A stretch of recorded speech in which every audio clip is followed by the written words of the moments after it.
सभी को जय मसीह की। आज फिर हम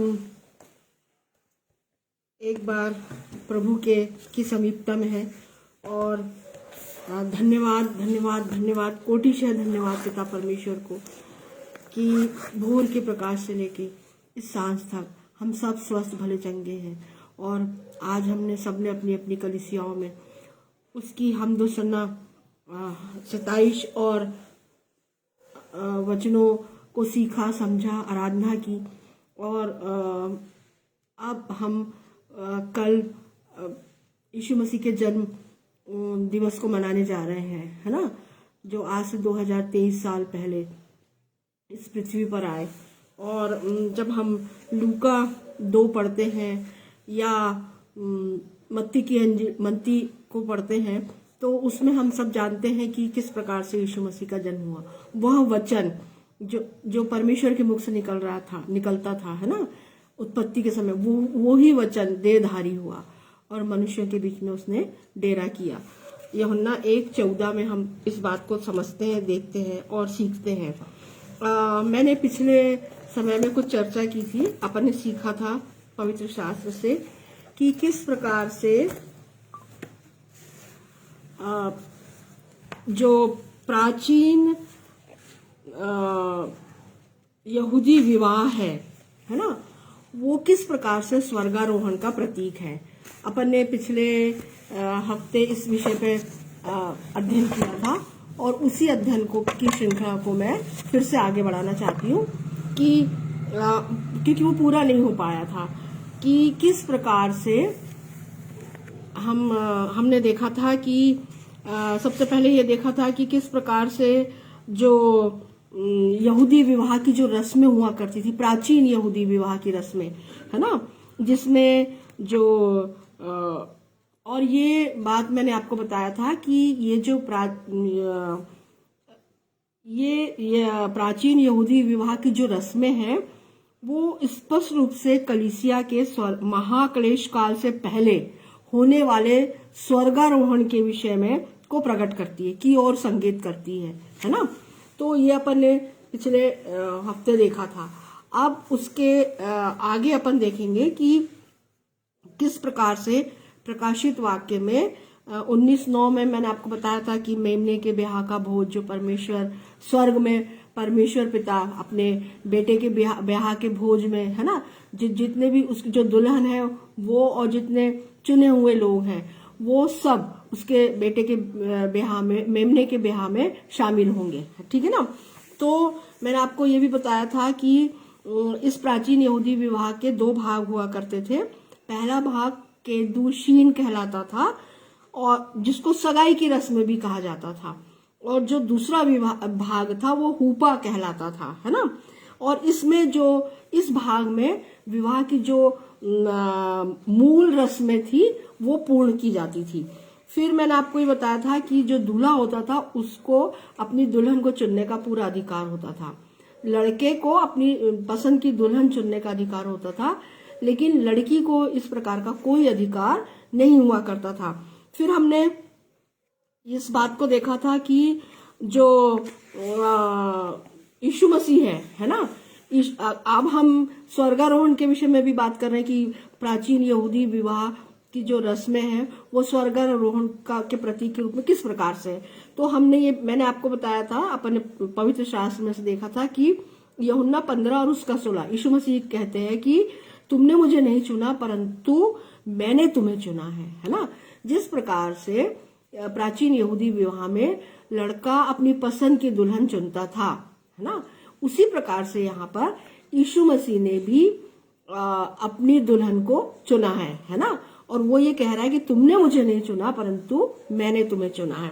उसके बाद में मैंने आपको बताया था कि जो दूसरी रस्म होती थी वो होती थी केतुबाह में क्या होता था कि जो लड़का है वो कुछ दाम चुकाता था। उस लड़की को पसंद कर लिया उसने, उससे उसकी सगाई हो गई, अब वो दाम चुकाता था। तो दाम क्या चुकाएगा, तो ये केतुबाह जो था वो एक स्क्रोल हुआ करता था और वो हिब्रू भाषा में इसको केतुबाह कहा जाता था, उस स्क्रोल को जिसमें लड़के की तरफ के और लड़की की तरफ के रिश्तेदार और उनके दोनों के पिता एक मेज पर बैठ करके वो पूरा अनुबंध करते थे विवाह का, कि बेटा जो लड़का है वो अपनी दुल्हन को खरीदने के लिए कितने दाम देगा, ये भी मैंने आपको बताया था।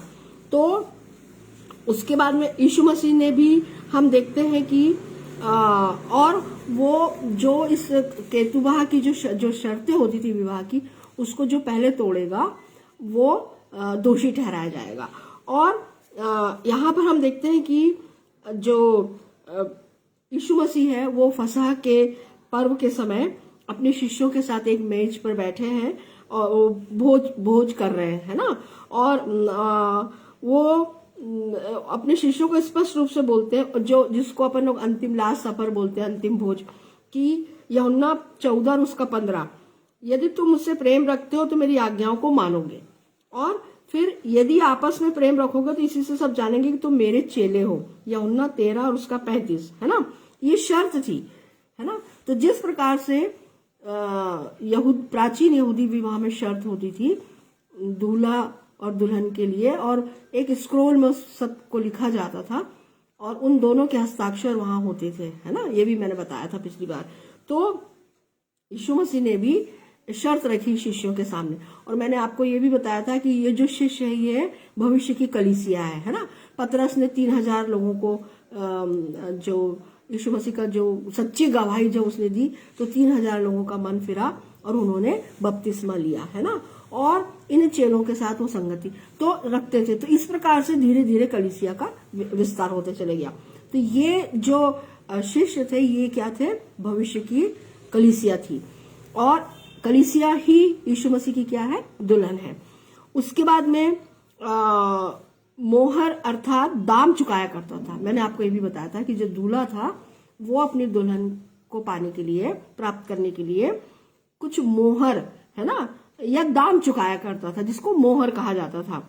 और यीशु मसीह को एक दूल्हे के रूप में चित्रित किया गया है जो अपनी दुल्हन कलीसिया को, है ना, उसने भी अपनी दुल्हन कलीसिया के लिए दाम चुकाया है। और वो दाम क्या है, पौलुस यहाँ पे कहता है 1 कुरिन्थियों 6 और उसका 20, और तुम अपने नहीं हो क्योंकि दाम लेकर मोल लिए गए हो। और ये दाम किसने चुकाया है, प्रभु यीशु मसीह ने। कहाँ चुकाया है, क्रूस के ऊपर, अपनी स्वयं का बलिदान के द्वारा, है ना। और इस प्रकार से उसने कलीसिया रूपी दुल्हन को दाम लेकर के क्या कर लिया है, मोल ले लिया, खरीद लिया है। और फसह के भोज की मेज पर ही यीशु ने स्पष्ट रूप से बता दिया था, यह कटोरा मेरे उस लहू में जो तुम्हारे लिए बहाया जाता है नई वाचा है। लूका 22 और उसका 20। जिस प्रकार यहूदी विवाह में दूल्हा केतुवाह निर्धारण की मेज पर ही ये बात सबके सामने बता देता था कि वह दुल्हन के लिए क्या कीमत या दाम देगा, उसी तरह से यीशु ने भी फसह के भोजन की मेज पर ही यह बता दिया था कि वो अपनी दुल्हन के लिए क्या दाम चुकाएगा, है ना। ये इतनी बातें हम अपन ने पिछले बार किया था। अब इसके आगे जो तीसरा जो रस्म होती थी, मैंने आपको बताया था कि प्राचीन यहूदी विवाह में की 14 रस्म होती थी, है ना। तो अब अपन ये तीसरी रस्म देख रहे हैं, क्या, जिस मेज पर लड़का और लड़की दोनों और उनके पिता और रिश्तेदार, है ना, बैठ करके विवाह की सारी शर्तें पूरा निर्धारित करते थे, है ना। और उस मेज पर एक चांदी का एक प्याला रखा जाता था। और ये जो हम ये देखते हैं कि फसह का प्याला भी, जो फसह का प्याला था तथा विवाह का प्याला दोनों ही चांदी के हुआ करते थे। यहूदी परंपरा में चांदी को छुटकारे का प्रतीक माना जाता है, छुटकारे का, है ना। कोतुबा में लिखी शर्तों के अनुसार के सुनने समझने के बाद लड़का और लड़की इस चांदी के प्याले अनुबंध पे हस्ताक्षर करने के बाद, है ना, इस अनुबंध को प्रमाणित करने के लिए क्या करते थे, उस पर मुहर करने के लिए मेज पर रखे चांदी के प्याले में, जो कि छुटकारे का प्रतीक हुआ करता था, लड़का और लड़की दाख रस पिया करते थे, है ना। यहूदी विवाह की रस्म के अनुसार पहला घूंट लड़का पीता था तथा दूसरा घूंट लड़की को पीना पड़ता था। इस प्याले में से पीना इस बात का प्रतीक होता था कि इन दोनों ने एक साथ जीवन जीने का निर्णय ले लिया है। यहूदी विवाह के नियम के अनुसार इस अनुबंध के बाद लड़का और लड़की दोनों एक दूसरे से कम 12 महीने तक नहीं मिल सकते थे।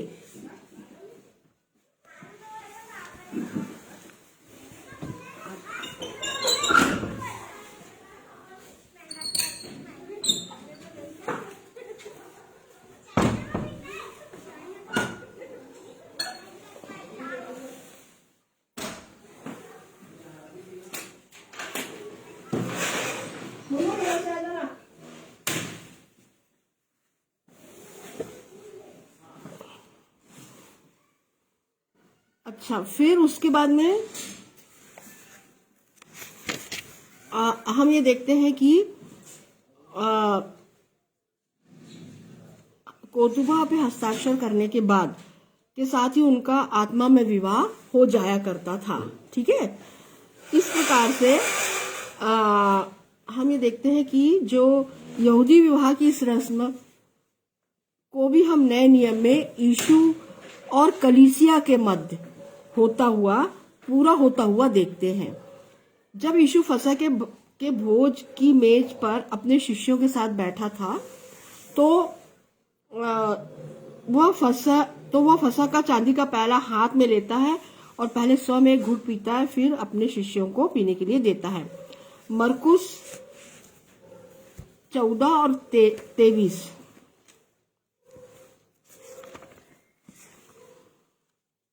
मरकुस 14 और 23 में अपन पढ़ते हैं कि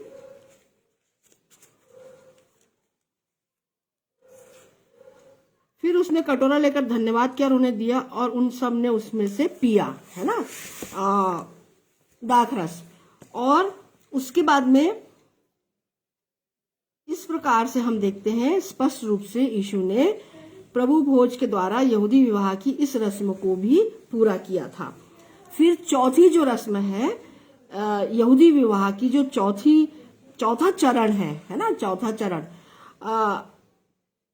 लड़के के पिता द्वारा लड़की को बहुमूल्य उपहार दिए जाते थे, है ना, पुरस्कार दिए जाते थे या उपहार दिए जाते थे।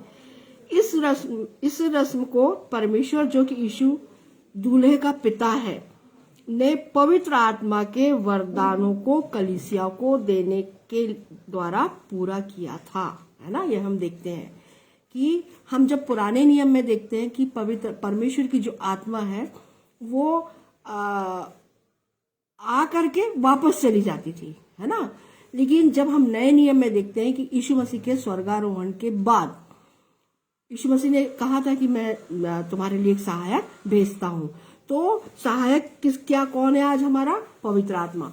और ये पवित्र आत्मा पिता परमेश्वर ने हम सारे विश्वासियों को एक वरदान के रूप में हमें दिया है ना, और कलीसिया को भी दिया है, ठीक है। और इस प्रकार से हम ये देखते हैं कि बहुत और पहला कुरिन्थियों, और यहाँ पे हम देखते हैं कि यीशु ने फसह की मेज पर ही इस पुरस्कार की प्रतिज्ञा अपने शिष्यों से कर दी थी। यूहन्ना पहले देख लेते हैं, यूहन्ना 14 और उसका 16 से 17। यूहन्ना 14वां अध्याय और उसका 16 से 17।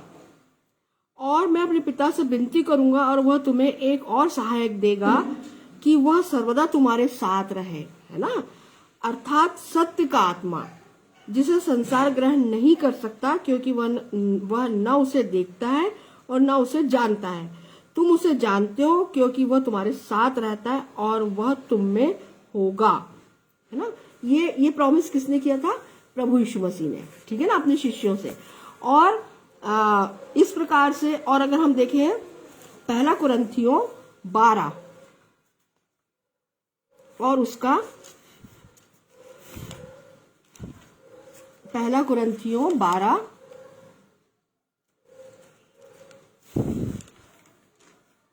और उसका 4 से लेकर 11 तक, सॉरी 4 से वरदान तो कई प्रकार के हैं, है ना। पौलुस प्रेरित यहाँ बोल रहा है कि वरदान तो कई प्रकार के हैं, परंतु आत्मा एक ही है। आत्मा कौन है? पवित्र आत्मा, है ना। और सेवा भी कई प्रकार की है, परंतु प्रभु एक ही है। और प्रभावशाली कार्य कई प्रकार के, परंतु परमेश्वर एक ही है, जो सब में हर प्रकार का प्रभाव उत्पन्न करता है, किंतु सब के लाभ पहुंचाने के लिए हर एक को आत्मा का प्रकाश दिया जाता है, क्योंकि एक को आत्मा के द्वारा बुद्धि की बातें दी जाती है और दूसरे को उसी आत्मा के अनुसार ज्ञान की बातें। आप कितने वरदान हो गए, पुरस्कार हो गए? 2। कौन कौन से? बुद्धि और ज्ञान। अब तीसरा देखते हैं। और किसी को उसी आत्मा के से विश्वास, तीसरा वरदान क्या? विश्वास। और किसी को उसी एक आत्मा से चंगा करने का वरदान, है ना। तो चंगाई का वरदान, ये चौथा वरदान है ये चंगा करने का। फिर उस किसी को सामर्थ्य के काम करने की शक्ति, ये 5वां वरदान, है ना। और किसी को भविष्यवाणी, ये 6वां वरदान। और किसी को आत्माओं की परख, ये 7वां वरदान। और किसी को अनेक प्रकार की भाषा, है ना, ये 8वां वरदान। और किसी को भाषाओं का अर्थ बताना, ये 9वां वरदान। परंतु ये सब प्रभावशाली कार्य वही एक आत्मा करवाता है, जिसे जो चाहता है वो बांट देता है ना। तो ये इतने सारे पुरस्कार, इतने सारे वरदान, है ना, पिता परमेश्वर ने कलीसिया को या विश्वासियों को या यीशु की दुल्हन को दिए हैं पुरस्कार के रूप में।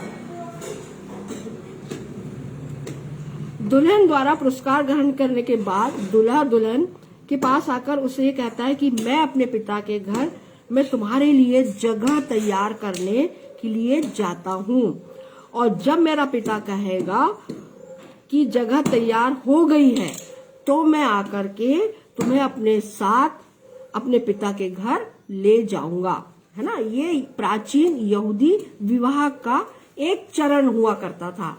स्टेप बाय स्टेप अपन देख रहे हैं ना, एक चरण हुआ करता था, एक रस्म हुआ करती थी। फिर यह बहुत ही रोचक तथ्य है कि बिल्कुल यही बात यीशु ने अपने शिष्यों से स्वर्ग जाने से पूर्व कही थी। इस बात को हम जानते हैं, मैं तुम्हारे लिए जगह तैयार करने जाता हूँ, और यदि मैं जाकर तुम्हारे लिए जगह तैयार करूं तो फिर आकर तुम्हें अपने यहाँ ले जाऊंगा, कि जहां मैं रहूं वहां तुम भी रहो। यूहन्ना 14 और उसका 2 और 3 पद। यूहन्ना 14 और उसका 2 और 3। मेरे पिता के घर में बहुत से रहने के स्थान है, यदि ना होते तो मैं तुमसे कह देता, क्योंकि मैं तुम्हारे लिए जगह तैयार करने जाता हूँ। और यदि मैं जाकर तुम्हारे लिए जगह तैयार करूं तो फिर आकर तुम्हें अपने यहाँ ले जाऊंगा, कि जहां मैं रहूं वहां तुम भी रहो। तो जिस प्रकार से प्राचीन यहूदी विवाह में हमने देखा कि किस प्रकार से लड़का अपनी होने वाली दुल्हन से ये वादा करता है कि मैं अभी अपने पिता के घर जा रहा हूँ और जाकर तुम्हारे लिए क्या कर रहा हूँ, जगह तैयार कर रहा हूँ, है ना। और जब मेरा पिता कहेगा कि जगह तैयार हो गई है, तो मैं आकर तुम्हें अपने साथ अपने पिता के घर ले जाऊं। अपने चेलों से इस बात को कह रहे हैं, है ना। यूहन्ना 14 और उसका 2 और 3 पद में यीशु द्वारा कहे गए ये शब्द बहुत ही साफ रूप में हमें है कि जब यीशु ने ये वचन अपने शिष्यों से कहे, तो यहूदी विवाह की रस्म स्पष्ट रूप से उसके मस्तिष्क में थी, और यीशु स्वयं का बलिदान और कलीसिया के साथ उसके संबंध को यहूदी विवाह की रस्मों के उदाहरण पर पूरा कर रहा था। ठीक है। अच्छा, फिर उसके बाद में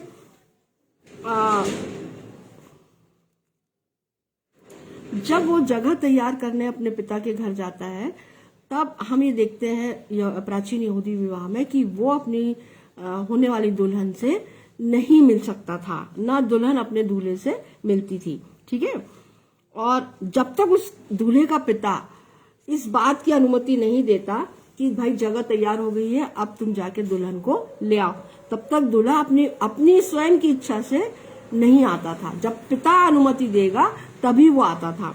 तो कि और जब तक पिता इस बात से आश्वस्त नहीं हो जाता था कि जो जगह है वो दूल्हे ने अपनी दुल्हन के लिए सही जगह को तैयार किया है, और जब तक पिता आश्वस्त नहीं हो जाता था तब तक वो पुत्र को अनुमति नहीं देता था। और यहाँ पे दुल्हन को लाने की अनुमति पिता ही देता था।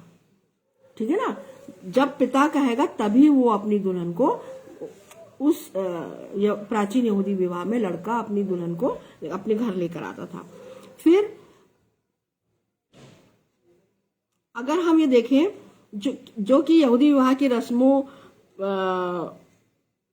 को यीशु मसीह यहाँ पूरी कर रहे हैं, तो आत्मिक रूप से पूरा कर रहा था, वो यीशु मसीह आत्मिक रूप से पूरा कर रहा था ना, इसलिए अपने दूसरे आगमन के विषय में उसने स्पष्ट रूप से कहा, उस दिन और घड़ी के विषय में कोई नहीं जानता, न स्वर्ग के दूत और न पुत्र, परंतु केवल पिता। मत्ती 24 और उसका 36। अगर हम मत्ती 24 और उसके 36वें पद को देखें कि यीशु मसीह ने स्पष्ट बोला कि न स्वर्ग के दूत न पुत्र। मत्ती 24 और उसका 36वां पद में पढ़ना चाहूंगी। उस दिन और उस घड़ी के विषय में कोई नहीं जानता, न स्वर्ग के दूत और न पुत्र, परंतु केवल पिता। है ना, तो केवल पिता ही जानता है कि पुत्र को कब आना है द्वितीय आगमन में। अब हम यीशु मसीह के द्वितीय आगमन की बाट जो रहे हैं बहनों भाइयों, है ना। तो यहाँ पे हम देखते हैं कि जिस प्रकार से प्राचीन यहूदी विवाह की जो रस्में होती थी वो 14 चरण में होती थी। तो यहाँ पर हम देखते हैं कि यीशु मसीह ने भी जो हमारी कलीसिया का जो उसके चुने हुए लोग हैं या जो यीशु मसीह पे विश्वास करते संपूर्ण मन से, है ना, और तो वो उसकी कलीसिया जो है वो उसकी क्या है, दुल्हन है। तो कि जिस प्रकार से स्टेप बाय स्टेप अपन ने देखा था पिछले सप्ताह में भी और इस सप्ताह में अपन देख रहे हैं कि किस प्रकार से जो यहूदी विवाह की जो प्राचीन यहूदी विवाह की जो रस्में थी उसको आत्मिक रूप से हम अपने पवित्र शास्त्र में यीशु मसीह के द्वारा नए नियम में पूरा होते हुए देख रहे हैं। और यीशु मसीह ने स्पष्ट बोला कि उस दिन और उस घड़ी के विषय में कोई नहीं जानता, ना स्वर्ग के दूत और ना पुत्र, ना यीशु इस बात को जानता, परंतु जानता कौन है, केवल पिता, मतलब परमेश्वर पिता, है ना। प्राचीन यहूदी विवाह में भी केवल दूल्हे के पिता को ही ये बात पता होती थी कि वह अपने पुत्र को दुल्हन लाने के लिए कब भेजेगा, है ना। यहूदी परंपरा में दूल्हे का आगमन हमेशा गुप्त, अचानक तथा अघोषित होता था। यही वो कारण था जिसकी वजह से कई बार दूल्हा अपनी दुल्हन को आधी रात में भी लेने आ जाता था, है ना। आधी रात में भी हमने 10 कुंवारियों का हम वो दृष्टांत देखते हैं, है ना, मत्ती 25 और उसका 6। हम देखते हैं ना कि आधी रात को धूम मची कि देखो दूल्हा आ रहा है, उससे भेंट करने के लिए चलो, है ना। तो वो 10 कुंवारियों के विषय में अपन देखते हैं कि 5 के पास में तेल, उनकी कुप्पी में तेल था और 5 के पास में नहीं था। और जब दूल्हा आ गया तो वो कुप्पी तेल लेने के लिए, मोल लेने के लिए गई। और जब तक वो आती है तब, और जब आके दरवाजा खटखटाती है तो जो विवाह का जो जगह का जो घर था जहाँ पे विवाह हो रहा था उसका दरवाजा बंद हो जाता है। तो ये एक सिंबल है बहनों भाइयों, है ना, एक प्रतीक है। और ये प्रतीक क्या है कि एक तो ये है कि यीशु मसीह का आगमन वो स्वयं नहीं जानता, ना स्वर्गदूत, केवल पिता जानता है। और वो कब आएगा ये हम में से मतलब कोई भी नहीं जानता, ठीक है ना।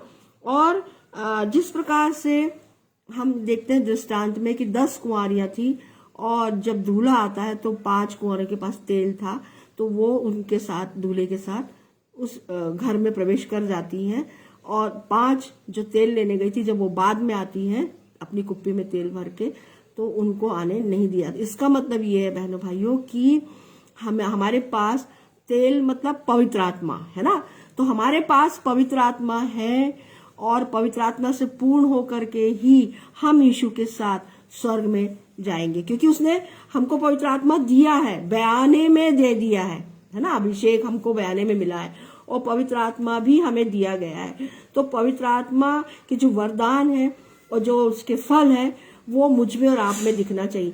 भाई यीशु की दुल्हन जो है, एक हम देखते हैं ना, हम अब संसार में अगर अपन देखें तो जो एक दुल्हन होती है वो कितना सुंदर श्रृंगार करती है अपने दूल्हे के लिए। तो जो यीशु की दुल्हन है, जो कलीसिया है, वो कितनी सुंदर होना चाहिए, फलों से, है ना, वरदानों से भरी हुई, फलों से भरी हुई, आत्मिक फलों से भरी हुई, आत्मिक वरदानों से भरी हुई होना चाहिए।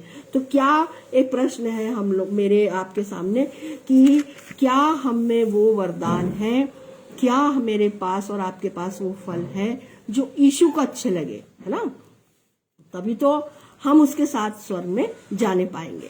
ठीक है। अच्छा, फिर जो 5वां चरण था प्राचीन यहूदी विवाह का, उसमें एक पानी का टैंक रहता था जिसमें दुल्हन को स्नान करना होता था।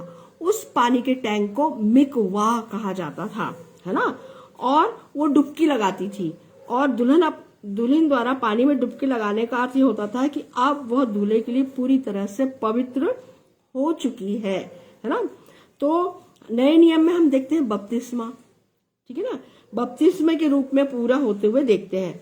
अपने पिता के घर वापस जाने से पहले यीशु ने इस रस्म को अपनी दुल्हन कलीसिया को पवित्र करने के लिए एक आवश्यक शर्त बताया था। मत्ती 28 और उसका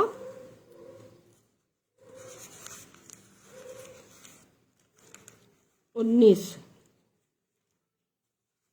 मत्ती 28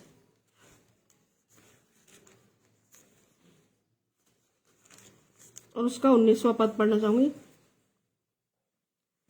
इसलिए तुम जाकर सब जातियों के लोगों को चेला बनाओ और उन्हें पिता और पुत्र और पवित्र आत्मा के नाम से बपतिस्मा दो, है ना। तो बपतिस्मे भी में भी क्या है, पानी के अंदर उतर के डूब करके फिर ऊपर आते हैं, है ना। तो मतलब अब हमारा नया जन्म हो गया है जब अपन बपतिस्मा लेते हैं, तो डूब का बपतिस्मा, है ना।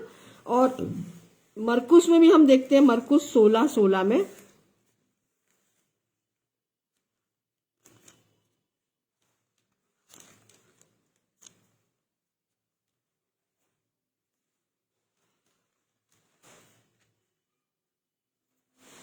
जो विश्वास करे और बपतिस्मा ले उसी का उद्धार होगा, परंतु जो विश्वास ना करेगा वह दोषी ठहराया जाएगा। जो विश्वास करे, किस पे विश्वास करे, यीशु मसीह पे विश्वास करे, है ना, और जो बपतिस्मा ले उसी का उद्धार होगा, उसी का उद्धार होगा, और परंतु जो विश्वास ना करेगा वह दोषी ठहराया जाएगा। स्पष्ट बात है, यानी वो यीशु मसीह की दुल्हन नहीं है ना। जो भी विश्वास नहीं करता है वो यीशु मसीह की दुल्हन नहीं है। दुल्हन बनने के लिए क्या शर्त है, यीशु मसीह पे विश्वास करना है और बपतिस्मा लेना है ना। इसी कारण नया नियम में इस बात को बताया गया है कि जब पतरस के प्रथम प्रचार के बाद 3000 लोगों ने यीशु को मसीह और उद्धारकर्ता आत्मिक दूल्हे के रूप में ग्रहण किया था, मानकर ग्रहण किया था ना। जब मैंने आपको बताया था पिछली बार प्रेरितों के काम 2 में, है ना, उसको अर्थात उसकी आत्मिक दुल्हन बने, है ना। उन्होंने तुरंत बपतिस्मा या डुबकी लिया, प्रेरितों के काम 2 और उसका 41, जब पतरस ने उनको सच्ची गवाही बताई यीशु मसीह की, है ना, पवित्र आत्मा की सामर्थ्य से परिपूर्ण होकर के। तो कितने लोगों ने बहनों भाइयों, 3000 लोगों ने तुरंत, है ना, क्या लिया, बपतिस्मा लिया। और 3000 लोगों ने इसका अगर हम देखें 2 का 41, 100 जिन्होंने उसका वचन ग्रहण किया उन्होंने बपतिस्मा लिया और उसी दिन 3000 मनुष्यों के लगभग उनमें मिल गए, है ना। तो ये हम देखते हैं कि किस प्रकार से पतरस ने जो गवाही दी थी, सच्ची गवाही यीशु मसीह की, है ना। बहुत बार हम देखते हैं कि जब हम किसी चीज को देखते हैं, है ना, हमारे सामने बहुत सारी घटनाएं घटित होती है, तो हम उसका जो हमने देखा है वो वैसी की वैसी उसका वर्णन करते हैं, है ना, बताते हैं हम। तो यहाँ पर भी पतरस ने यीशु मसीह को जब पकड़ाया गया गतसमनी के बाग में, रोमी सैनिकों ने आके उसको पकड़ा और यहूदा इस्करियोती ने उससे चूमा और उसको सहेद्रीन की सभा के सामने लेकर गए। ये सारी घटना, उसको 39 कोड़े मारे गए और उसको बैंजनी वस्त्र पहनाए गए, उसको कांटों का मुकुट पहनाया गया, फिर उसके वस्त्रों को आपस में सैनिकों ने बांट लिया, है ना। ये सब जो हम पढ़ते हैं, जो उसने देखा था पतरस ने, वो सारी मार्मिक बातें कि क्यों किस प्रकार से उसकी पीठ छलनी हो गई थी कोड़ों की मार से, और उसको किस सिर में जो कांटों का मुकुट पहनाया गया था उससे पूरा लहू लुहान था उसका चेहरा, पहचान में नहीं आ रहा था, है ना। और उसके हाथ पैरों में कीले ठोक करके उसको क्रूस पे लटकाया गया था। तो ये सारा मार्मिक जब उसने सही सही गवाही दी, तो जितने लोग सुन रहे थे उनके हृदय छिद गए और उन्होंने ये पूछा कि अब हे भाइयों, हम अब क्या करें, है ना। देखिए यहाँ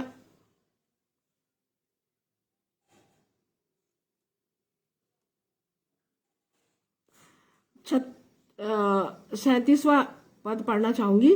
तब सुनने वालों के हृदय छिद गए और वे पतरस और शेष प्रेरितों से पूछने लगे, हे भाइयों, हम क्या करें।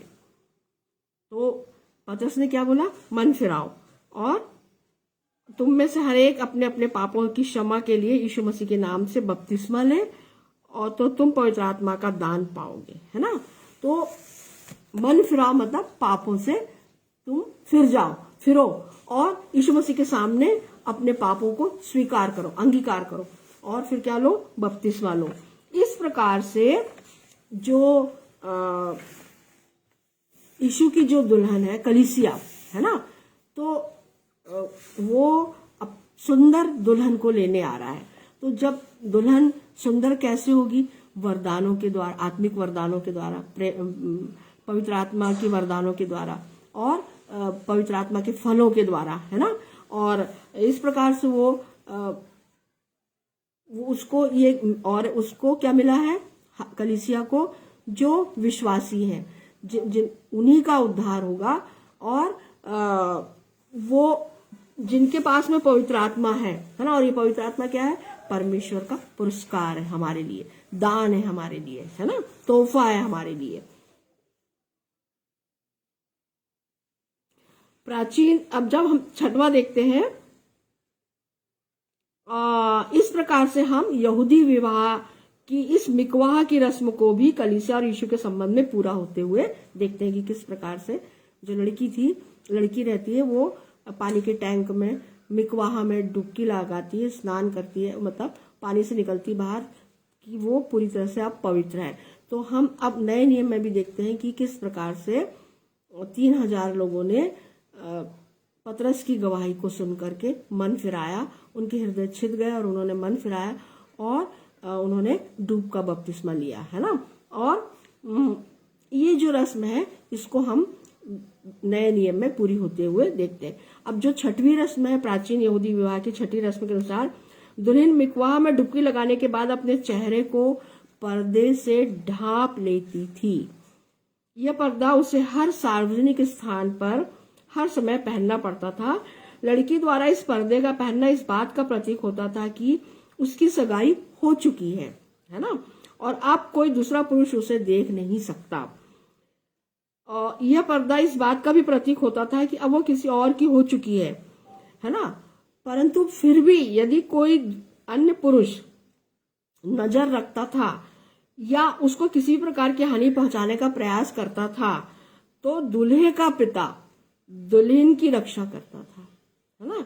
यहूदी परंपरा के अनुसार इस परिस्थिति में दूल्हे का पिता दुल्हन को बचाने के लिए उक्त पुरुष को जान से भी मार सकता था। तो हम यहाँ पर भी देखते हैं नए नियम में कि कलीसिया जो कि मसीह की दुल्हन है के लिए भी पौलुस यह कहता है कि मैंने एक ही पुरुष से तुम्हारी बात लगाई है कि तुम्हें पवित्र कुंवारी की तरह मसीह को सौंप दूं। देखिए कितनी अच्छी बात पौलुस यहाँ पे कह रहा है, दूसरा कुरिन्थियों 12 और उसके 2 में, कि मैंने एक ही पुरुष से तुम्हारी बात लगाई है ना, कि तुम्हें पवित्र कुंवारी के समान, जैसे वो पानी में डुबकी लगा के अपने आप को क्या कर लेती थी, पवित्र करती थी, और उसी तरह से जब हम बपतिस्मा ले लेते हैं तो हम भी क्या हो जाते हैं, हमारा नया जन्म होता है ना।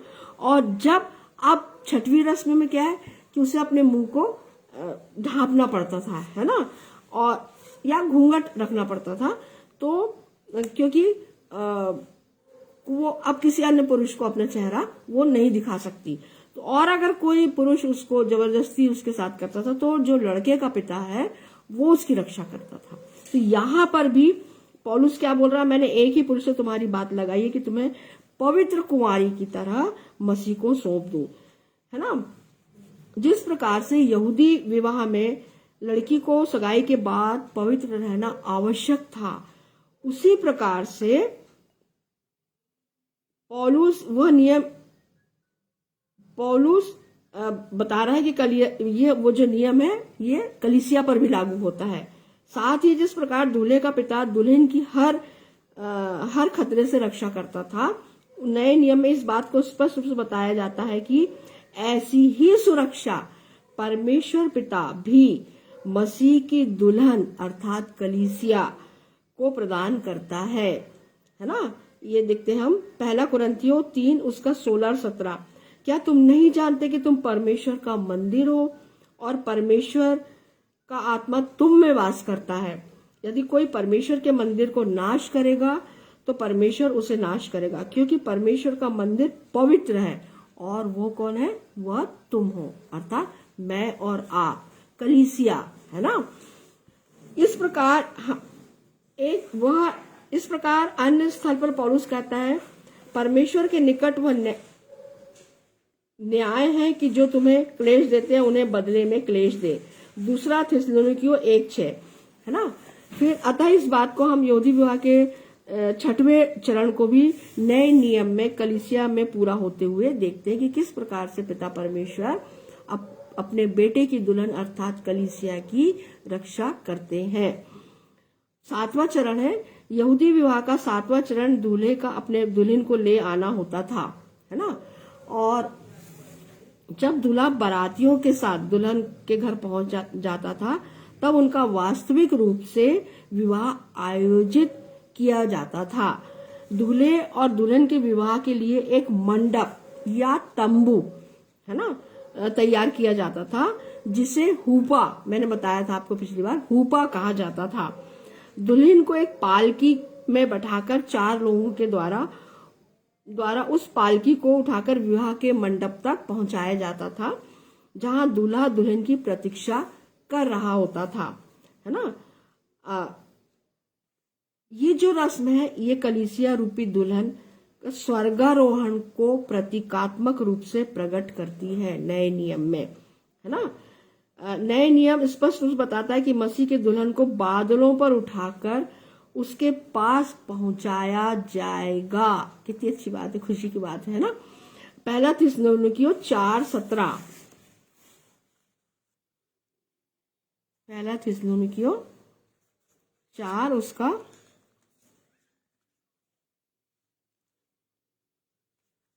17।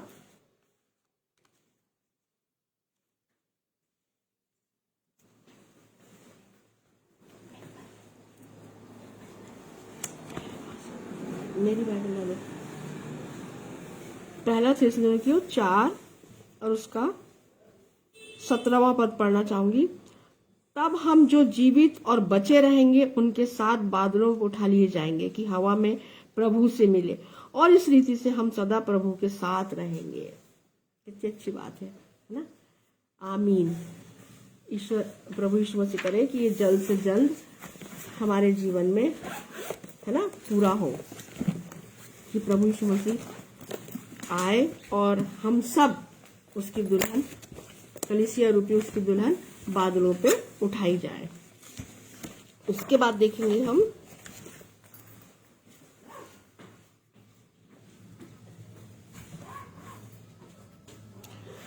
देखिए, ये जो प्राचीन यहूदी विवाह की जो रस्म है, ये महाक्लेश काल के प्रारंभ होने से पहले वाले रैप्चर, प्री ट्रिब्यूलेशन रैप्चर की ओर संकेत करती है ना।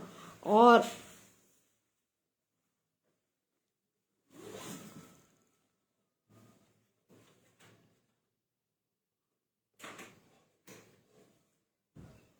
हुपा एक प्रकार का तंबू या मंडप होता था जिसमें यहूदी विवाह आज भी संपन्न किए जाते हैं।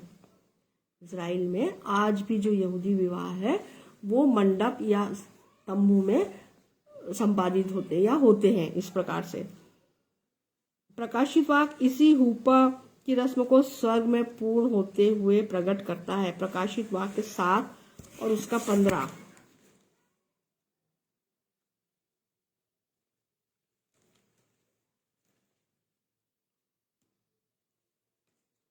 इसी कारण वे परमेश्वर के सिंहासन के सामने और उसके मंदिर में दिन रात उसकी सेवा करते हैं, और जो सिंहासन पर बैठा है वह उनके ऊपर अपना तंबू तानेगा, है ना। और ये जो हुपा है ये तंबू है पृथ्वी पर यहूदियों, और यही इसी में विवाह की रस्म हुआ करती थी। तो परमेश्वर क्या करेगा, उसके मंदिर में दिन रात उसकी सेवा करते हैं, और जो सिंहासन में बैठा है वह उसके ऊपर अपना तंबू तानेगा। और ये स्पष्ट है कि यहूदी विवाह का यह चरण कलीसिया के रैप्चर को ही प्रकट करता है। फिर 8वां जो रस्म है, हुपा में विवाह पूर्ण हो जाने के बाद दूल्हा और दुल्हन उसी चांदी के प्याले में वापस से दाखरस पीते हैं जिनमें उन्होंने सगाई के समय पिया था। गौर मतलब ये जो जब यीशु अपने शिष्यों के साथ फसह के मेज पर, भोज की मेज पर था, उस समय चांदी के प्याले में दाख का रस पीने के बाद यीशु ने स्पष्ट रूप से कहा था कि मैं तुमसे कहता हूं कि दाख का यह रस उस दिन तक कभी ना पीऊंगा जब तक तुम्हारे साथ अपने पिता के राज्य में ना पीऊं, है ना। मत्ती 26 और उसका 29। यीशु मसीह ने कहा था ना कि मैं जब अपने पिता के राज्य में वापस से आऊंगा तब फिर मैं तुम्हारे साथ नया दाखरस पीऊंगा। यीशु ने स्पष्ट रूप से यहाँ अपने वचनों से यहूदी विवाह की इस रस्म को चित्रित किया था। यीशु द्वारा चेलों के साथ फसह खाना, कलीसिया के साथ उसकी सगाई तथा कलीसिया का बादलों पर उठाया जाना विवाह का प्रतीक है। दूल्हा और दुल्हन द्वारा चांदी के प्याले में दाखरस पीने के बाद दूल्हा अपने पैरों से उस चांदी के प्याले को तोड़ता था, है ना। प्याले को तोड़ना इस बात का प्रतीक होता था कि अब दूल्हा और दुल्हन एक हो चुके हैं और उन्हें किसी रस्म की आवश्यकता नहीं है। यह प्राचीन यहूदी विवाह की ये एक परंपरा थी, एक रस्म थी। इसी रस्म के बाद दूल्हा और उसका पिता दुल्हन को यरूशलेम के सोने के से बना मुकुट पहनाते थे। यहूदी विवाह की यह रस्म विश्वासियों को मिलने वाले प्रतिफल की ओर संकेत करती है। प्रकाशित वाक्य 2 और उसका 10 प्रकाशित वाक्य 2 और उसका 10 में जो दुख तुमको झेलने होंगे उनसे मत डरो, क्योंकि देखो शैतान तुम में से कुछ को जेल खाने में डालने पर है ताकि तुम परखे जाओ, और तुम्हें 10 दिन तक क्लेश उठाना होगा। प्राण देने तक विश्वासी रह तो मैं तुझे जीवन का मुकुट दूंगा, है ना। ये पुरस्कार, जीवन का मुकुट हमें कहाँ मिलेगा? यीशु मसीह के द्वारा। और ये जो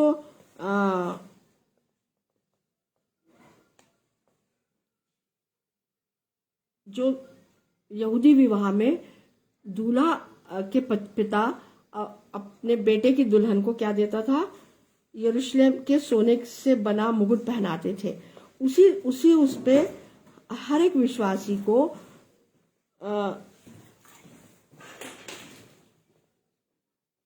मिलने वाले प्रतिफल जो हमें हर एक विश्वासी को, है ना, प्रतिफल मिलेगा, क्या मिलेगा? जीवन का मुकुट मिलेगा मुझे और आपको, है ना। विवाह संपन्न होने के बाद रब्बियों द्वारा 7 आशीषों की घोषणा नए दंपत्ति जोड़े के लिए की जाती थी। हम प्रकाशित वाक्य में इसी प्रकार की 7 आशीषों की घोषणा होते देखते हैं। प्रकाशित वाक्य 2 और उसका 7वां, अभी जो मैंने आपको बताया 2 और उसका 7वें में हम देखते हैं कि जीवन के पेड़ में से जो परमेश्वर के स्वर्गलोक में फल खाने को दूंगा, है ना, जो जय पाए। तो ये पहली घोषणा है, ठीक है। दूसरी घोषणा है इसी का 11वां पद, जिनके कान वो सुन ले कि आत्मा कलीसियाओं से क्या कहता है, जो जय पाए उनको दूसरी मृत्यु से हानि ना पहुंचेगी, ठीक है ना। ये आशीष है जो यहूदी रब्बी जो थे प्राचीन काल में, विवाह के समय दूल्हा और दुल्हन को आशीष स्वरूप देते थे। उसी वही आशीष जो कलीसिया रूपी दुल्हन को कौन दे रहा है? पिता परमेश्वर दे रहा है ना, प्रभु यीशु मसीह दे रहा है कि जो जय पाए उसको दूसरी मृत्यु की हानि ना पहुंचेगी। है ना, दूसरी मृत्यु मतलब नरक की मृत्यु, नरक, है ना, में नहीं जाना पड़ेगा जो विश्वासी है। इसी का देखते हैं हम 17वां पद, जिसके कान हो सुन ले कि आत्मा कलीसियाओं से क्या कहता है, जो जय पाए उसको मैं गुप्त मन्ना में से दूंगा, है ना, और उसे एक श्वेत पत्थर भी दूंगा और उस पत्थर पर एक नाम लिखा हुआ होगा जिसे उसके पाने वाले के सिवा कोई ना जानेगा। देखिए ये आशीष है, ठीक है ना। अगर हम देखें कि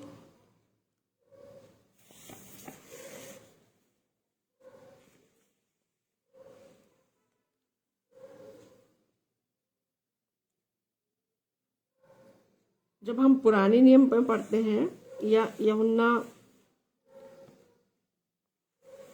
6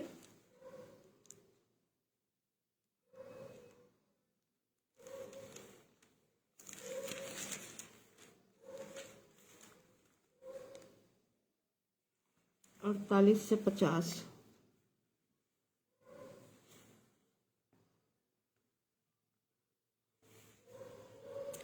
यीशु मसीह की आशीषें देखिए कितनी सारी है। हम अपनी दुल्हन परमेश्वर पिता की आशीष, यीशु मसीह की आशीष, जो जीवन की रोटी मैं हूँ, है ना। तुम्हारे बाप दादे ने जंगल में मन्ना खाया और मर गए। यह वह रोटी है जो स्वर्ग से उतरी है ताकि वो मनुष्य उसमें से खाए और ना मरे। जीवन की रोटी जो स्वर्ग से उतरी मैं हूँ। यदि कोई इस रोटी में से खाए तो सर्वदा जीवित रहेगा। और जो रोटी मैं जगत के जीवन के लिए दूंगा वह मेरा मांस है, ठीक है ना। तो इस प्रकार से जब हम यीशु मसीह पे विश्वास करते हैं बहनों भाइयों, तो यीशु मसीह के द्वारा, परमेश्वर पिता के द्वारा 7 प्रकार की आशीषें कलीसिया रूपी दुल्हन को दी जाती है, अर्थात दी गई है, अर्थात मुझे और आपको जितने भी विश्वासी है ना, जो उसकी दुल्हन है। फिर 26वें पद में लिखा है, प्रकाशित वाक्य 2 उसका 26 में, जो जय पाया और मेरे कामों के अनुसार अंत तक करता रहे, मैं उसे जाति जाति के लोगों पर अधिकार दूंगा, है ना। ये भी एक आशीष है। उसके बाद में है 28वां पद, और मैं उसे भोर का तारा दूंगा, ठीक है ना। अब भोर का तारा कौन है? प्रभु यीशु मसीह स्वयं है। तो अब जो जय पाएंगे वो क्या है? भोर के तारे के समान, उनको आशीष दी गई है। फिर तीसरे का 5वां पद पढ़ूंगी, प्रकाशित वाक्य 3 उसका 5, जो जय पाया उसे उसी प्रकार श्वेत वस्त्र पहनाया जाएगा और मैं उसका नाम जीवन की पुस्तक में से किसी रीति से न काटूंगा, पर उसका नाम अपने पिता और उसके स्वर्गदूतों के सामने मान लूंगा। जीवन की पुस्तक प्रभु यीशु मसीह के पास भी है और पिता परमेश्वर के पास भी है। तो ये बहुत जरूरी है बहनों भाइयों कि हमारा नाम, कलीसिया का नाम, विश्वासियों का नाम उस जीवन की पुस्तक में होना अनिवार्य है ना। यदि ये आशीष भी है ना, पिता परमेश्वर की और प्रभु यीशु मसीह के द्वारा अपनी कलीसिया रूपी दुल्हन के लिए आशीष है। यीशु मसीह जो हमारा दूल्हा है, कलीसिया का दूल्हा है, तो जिस प्रकार से यहूदी रब्बी दूल्हा और दुल्हन को आशीष देते थे 7 प्रकार की आशीषें देते थे, उसी प्रकार से हम प्रकाशित वाक्य में यीशु मसीह की दुल्हन के लिए 7 प्रकार की आशीषें पिता परमेश्वर के द्वारा और पुत्र यीशु मसीह के द्वारा देते हुए हम देख रहे हैं। और इसी का 3 का 12 में पढ़ना चाहूंगी, प्रकाशित वाक्य 3 और उसका 12, कि जो जय पाए उसे मैं अपने परमेश्वर के मंदिर में एक खंबा बनाऊंगा और वह फिर कभी बाहर ना निकलेगा, और मैं अपने परमेश्वर का नाम और अपने परमेश्वर के नगर अर्थात नए यरूशलेम का नाम जो मेरे परमेश्वर के पास से स्वर्ग से उतरने वाला है, और अपना नया नाम उस पर लिखूंगा। यीशु मसीह का भी नया नाम होगा, जब नई पृथ्वी नया आकाश बनेगा, नया यरूशलेम बनेगा ना, तो यीशु मसीह का भी नया नाम होगा। तो देखिए, ये आशीषें प्रभु यीशु मसीह मुझको और आपको देने की उन्होंने बात कही है ना। और 21वां पद भी पढ़ना चाहूंगी, इसी का 3 का 21, जो जय पाए मैं उसे अपने साथ अपने सिंहासन पर बैठाऊंगा, जैसे मैं भी जय पाकर अपने पिता के साथ उसके सिंहासन पर बैठ गया, है ना। तो देखिए, ये आशीषें हैं कलीसिया रूपी दुल्हन के लिए, जो पिता परमेश्वर ने और प्रभु यीशु मसीह ने प्रकाशित वाक्य में बताया है। और सारी रस्मों के बाद मेहमानों के लिए भोज का आयोजन किया जाता था। प्राचीन यहूदी विवाह में जो मेहमान हुआ करते थे उनके लिए भोज का आयोजन किया जाता था। और हम यीशु और उसकी कलीसिया का स्वर्ग में आत्मिक विवाह के बाद ऐसा ही एक भोज होता हुआ देखते हैं। प्रकाशित वाक्य 19 और उसका 9, मैंने पिछली बार भी बताया था कि 19 उसका 9, तब स्वर्गदूत ने मुझसे कहा, यह लिख कि धन्य है जो मेमने के विवाह के भोज में बुलाए गए हैं। फिर उसने मुझसे कहा, ये वचन परमेश्वर के सत्य वचन है। तो मेमने का विवाह कहाँ हो रहा है बहनों भाइयों? स्वर्ग में, है ना। और उसकी कलीसिया का स्वर्ग में आत्मिक विवाह के बाद ऐसा ही एक भोज होता हुआ हम कहाँ देख रहे हैं? स्वर्ग में देख रहे हैं। प्रकाशित वाक्य 19 और उसके 9 में। उसके बाद हम देखते हैं कि भोजन के बाद सब लोग गाने गाते तथा नाचते थे। इस रस्म का चित्रण भी हमें प्रकाशित वाक्य में देखने को मिलता है। 19 उसका पहले पद से लेके 9 पद तक अगर हम देखें तो हम ये पाते हैं कि किस प्रकार से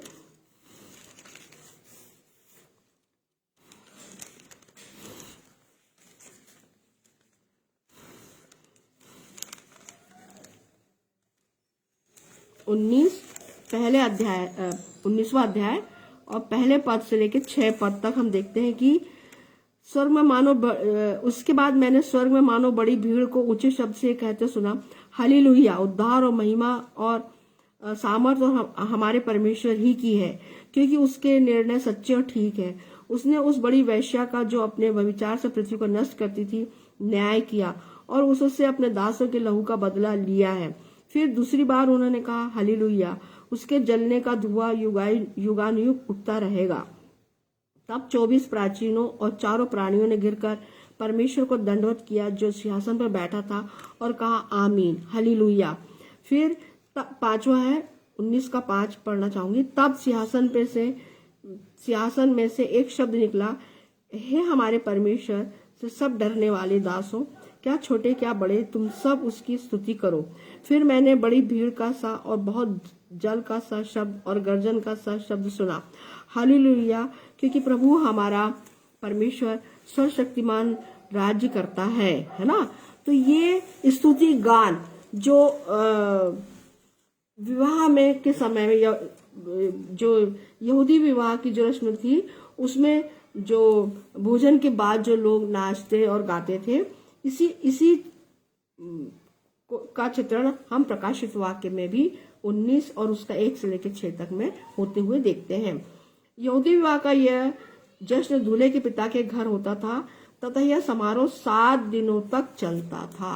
किसके घर होता था यह विवाह का समारोह? दूल्हे के पिता के घर में।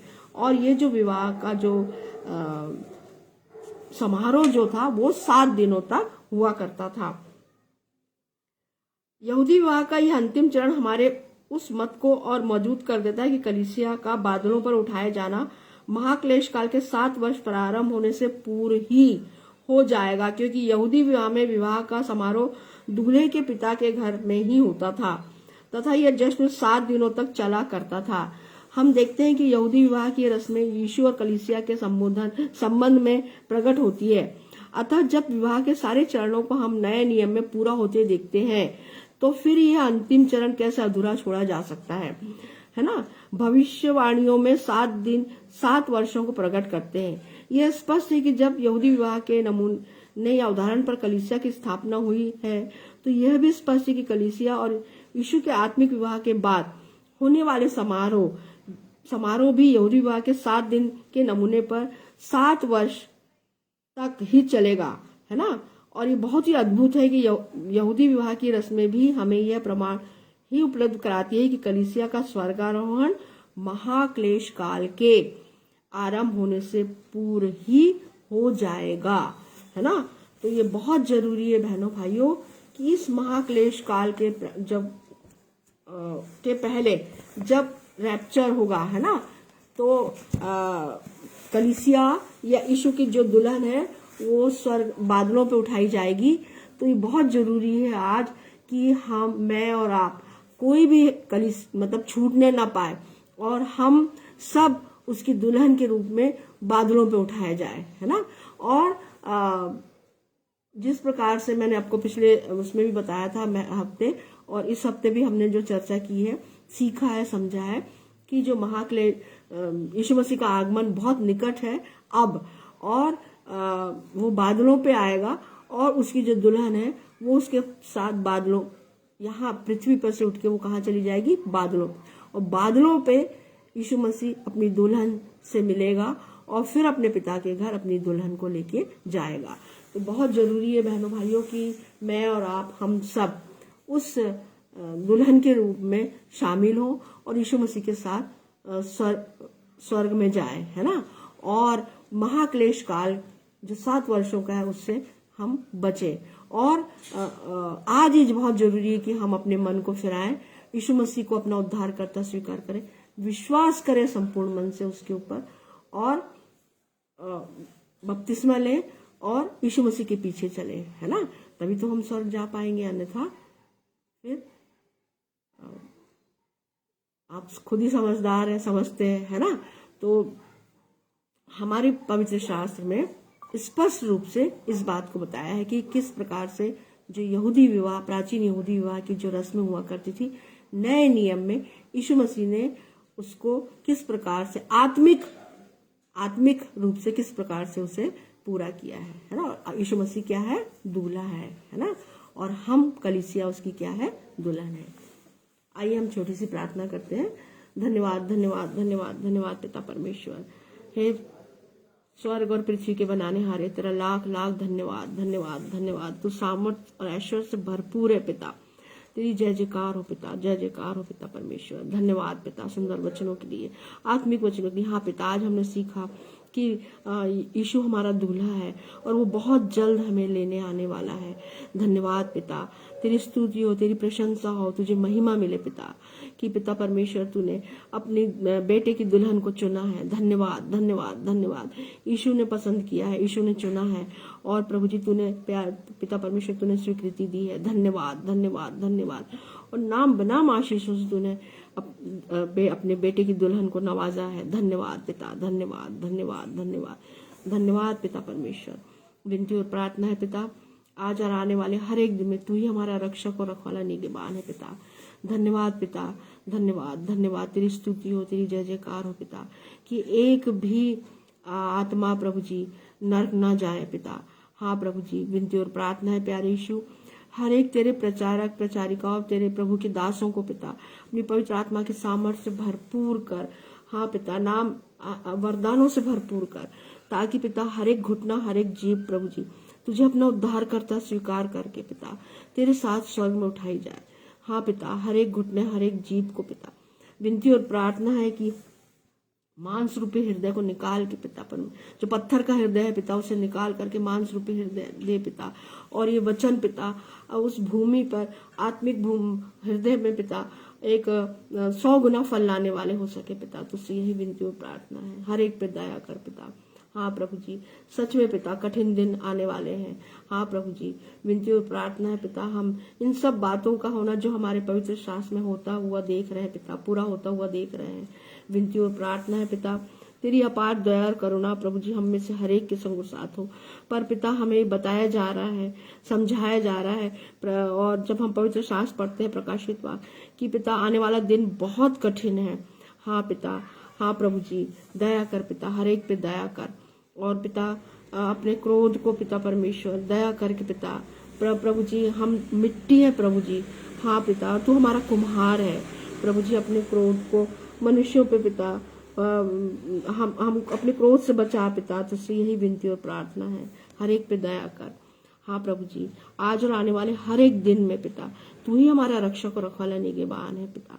तुझसे यही विनती और प्रार्थना है प्रभु जी कि हम सब तेरे साथ जय के उत्सव में चले। तू हमें लिए चलता है, इसके लिए तेरा धन्यवाद। हाँ पिता, और हर एक घुटना, हर एक जीव तुझे अपना उद्धार करता स्वीकार करे प्यारे यीशु। तुझसे यही विनती और प्रार्थना है ताकि बहुत हर एक आत्मा नरक की मृत्यु से बच जाए पिता, दूसरी मृत्यु से बच जाए प्रभु जी। तुझसे यही विनती और प्रार्थना है, हर एक पे दया कर पिता। क्या मांगू बाप, यह छोटी सी विनती तेरे इकलौते बेटे, मेरे उद्धार के कर्ता, जीवन के दाता प्रभु यीशु के मधुर और मीठे नाम में होके मांगती हूँ।